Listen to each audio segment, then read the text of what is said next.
Hello दोस्तों, आप सभी का फिर से एक बार द त्रिशूल स्टडी में स्वागत है।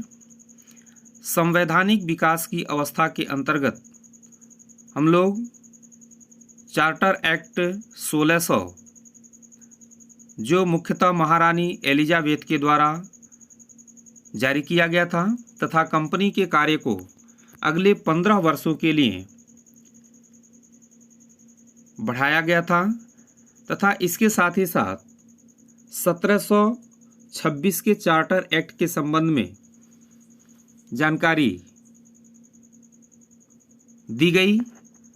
इसके साथ संवैधानिक विकास की अवस्था के अंतर्गत ही आज के इस क्लास में हम लोगों का जो मुख्य बिंदु है वह है रेगुलेटिंग एक्ट 1773। रेगुलेटिंग एक्ट 1773 के संबंध में मैं आपको बताना चाहूँगा कि ये जो रेगुलेटिंग एक्ट 1773 है यह मुख्य रूप से कंपनी को नियमित करने के लिए लाया गया था। कंपनी को नियमित करने की बात कहाँ से आती है? चूँकि कंपनी का जो व्यापार का कार्य था वह मुख्य रूप से 1600 से लेकर के 1772 ईस्वी तक था और इसके बाद से 1773 में ये रेगुलेटिंग एक्ट ला करके इस रेगुलेटिंग एक्ट के माध्यम से भारत में एक तरह से राजनीतिक क्रियाकलाप ब्रिटेन अपने हाथ में ले लिया था। और इसी दौरान 1757 में प्लासी का युद्ध होता है, 1764 में बक्सर का युद्ध होता है और इन दोनों युद्धों को कंपनी के द्वारा जीता जाता है। और कंपनी के द्वारा जब इन दो युद्धों को जीत लिया जाता है तो इनको बंगाल, इसके साथ साथ जो है कि बिहार, उड़ीसा, इन क्षेत्रों में कंपनी को दीवानी का अधिकार भी प्राप्त हो जाता है। और दीवानी का अधिकार प्राप्त हो जाने के बाद से यहाँ के जो कर्मचारी थे वे कर वसूलना प्रारंभ कर देते हैं। इसके बावजूद भी कंपनी को घाटा लग रहा था, जिससे ब्रिटिश संसद को सोचने के लिए मजबूर होना पड़ा कि वास्तव में दीवानी का अधिकार प्राप्त होने के बावजूद भी कंपनी को घाटा क्यों लग रहा है। और इसमें ये देखा गया कि जो कंपनी के कर्मचारी हुआ करते थे उनके द्वारा कर वसूलने के बाद से उसके बहुत से अंश अपने पास रख लिए जाते थे। इसके साथ ही साथ यहाँ पर अनेक प्रकार के उपहार उनके द्वारा लिया जाता था, जो कहीं न कहीं इस कंपनी को घाटा की ओर ले जा रहा था। और इस तरह से इस रेगुलेटिंग एक्ट 1773 के माध्यम से कंपनी को नियमित करने का काम किया गया। रेगुलेटिंग एक्ट 1773 ब्रिटिश संसद के द्वारा ईस्ट इंडिया कंपनी के कार्यों को नियमित करने के लिए एवं कंपनी के हाथ से राजनीतिक शक्ति छीनने के लिए लाया गया था। भारत में ईस्ट इंडिया कंपनी की गतिविधियों को नियंत्रित करने की जरूरत ब्रिटिश संसद को महसूस हुई और इसी कारण से संसद के द्वारा 1773 ईस्वी में रेगुलेटिंग एक्ट को लाया गया था। तो इस तरह से समझ में आ गया होगा कि वास्तव में रेगुलेटिंग एक्ट क्या था। सीधे सीधे आप समझिए, इस रेगुलेटिंग एक्ट के माध्यम से कंपनी को नियमित करने के लिए, नियंत्रित करने के लिए जो है कि जो भी प्राविधान लाया गया उसी को रेगुलेटिंग एक्ट 1773 के नाम से जाना जाता है। इसके बाद से हम लोग देखेंगे कि वास्तव में रेगुलेटिंग एक्ट 1773 के मुख्य रूप से कौन कौन से प्राविधान थे, अर्थात इसमें कौन कौन सी बातों को बताया गया कि कैसे कैसे क्या करना है।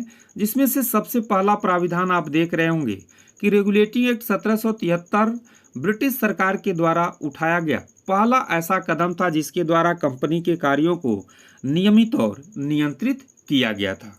अर्थात यह पहली बार ब्रिटिश सरकार के द्वारा अब कंपनी के कार्यों में हस्तक्षेप किया जा रहा है।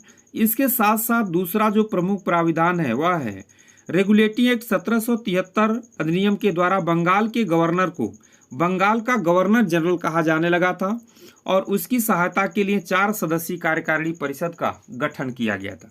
ध्यान दीजिएगा, चूंकि बंगाल के अंदर मुख्य रूप से मुंबई, मद्रास और कलकत्ता, ये 3 प्रकार की प्रेसिडेंसी हुआ करती थी और तीनों के गवर्नर अलग अलग होते थे।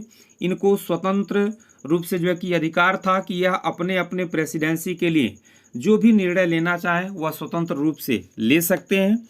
लेकिन ब्रिटिश संसद के द्वारा ये निर्णय लिया गया कि यहाँ तीनों गवर्नर को अलग अलग अधिकार न दे करके किसी एक गवर्नर को विशेष अधिकार प्रदान किया जाए जो ब्रिटिश संसद के प्रति विशेष रूप से उत्तरदायी हो, और इस तरह से बंगाल के गवर्नर जनरल को यह अधिकार दिया गया। इसके साथ ही साथ अन्य 2 गवर्नर को इस बंगाल के गवर्नर जनरल के अधीन कर दिया गया तथा इसके साथ ही बंगाल के गवर्नर जनरल के कार्य को सुचारू रूप से संपन्न करने के लिए 4 सदस्यीय कार्यकारी परिषद का भी क्या किया गया था, गठन किया गया था।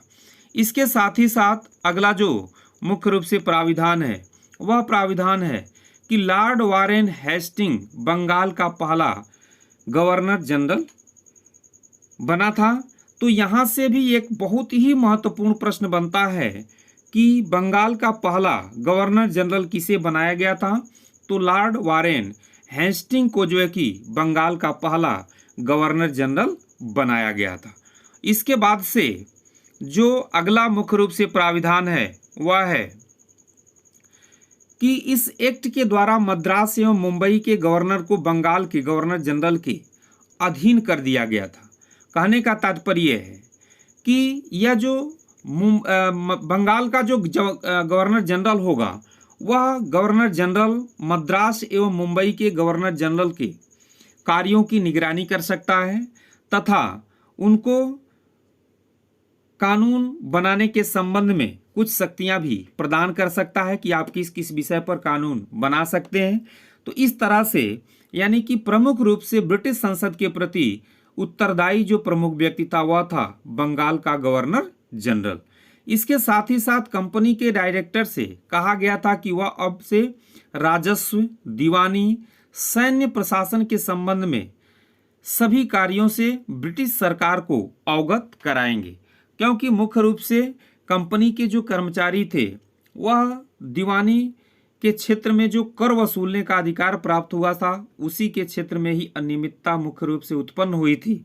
इसलिए कंपनी के डायरेक्टर को यह आदेश जारी किया गया कि आप किसी भी प्रकार के इस संबंध में यदि कार्य करते हैं तो आप सीधे ब्रिटिश संसद को सूचना देंगे। इसके साथ ही साथ बंगाल में एक प्रशासक मंडल गठित किया गया था जिसमें गवर्नर जनरल तथा 4 पार्षद नियुक्त किए गए थे। अभी मैंने आपको बताया है कि बंगाल के कार्यों को, बंगाल के गवर्नर जनरल के कार्यों को सुचारू रूप से संपन्न करने के लिए 4 पार्षद नियुक्त किए गए थे जो उसके सहायता में बिल्कुल तत्पर रहें और उनके कार्यों को सुगमतापूर्वक संपन्न कराएं। इसके बाद से अगला जो मुख्य रूप से प्राविधान था वह प्राविधान था कि इस एक्ट के अंतर्गत 1774 में बंगाल में एक उच्चतम न्यायालय की स्थापना की गई थी। ध्यान दीजिएगा, बहुत ही महत्वपूर्ण बात है कि किस एक्ट के माध्यम से पहली बार न्यायालय की स्थापना की गई थी। तो पहली बार रेगुलेटिंग एक्ट 1773 के अंतर्गत ही 1774 ईस्वी में उच्चतम न्यायालय की स्थापना की गई थी और इसमें मुख्य रूप से एक मुख्य न्यायाधीश व 3 अन्य न्यायाधीश नियुक्त किए गए थे जो न्याय के क्षेत्र में अपना कार्य संपन्न कर रहे थे। इसके साथ ही साथ एक सबसे महत्वपूर्ण बिंदु यहाँ यह आ जाता है कि जो 1773 के रेगुलेटिंग एक्ट के माध्यम से उच्चतम न्यायालय की स्थापना की गई थी उसके मुख्य जो न्यायाधीश थे वह कौन थे, तो मुख्य न्यायाधीश के रूप में सर एलिजा एमपी को नियुक्त किया गया था। तो इसको भी आपको हमेशा ध्यान रखना है कि रेगुलेटिंग एक्ट 1773 के अंतर्गत उच्चतम न्यायालय के प्रथम मुख्य न्यायाधीश जो थे वह कौन थे, तो वह थे एलिजा एमपी। और इस प्रकार से रेगुलेटिंग एक्ट 1773 के माध्यम से कंपनी को नियमित करने का प्राविधान किया गया था और इस तरह से हम लोग फिर से अगले क्लास में मिलेंगे। तब तक के लिए आप सभी लोगों को बहुत बहुत धन्यवाद।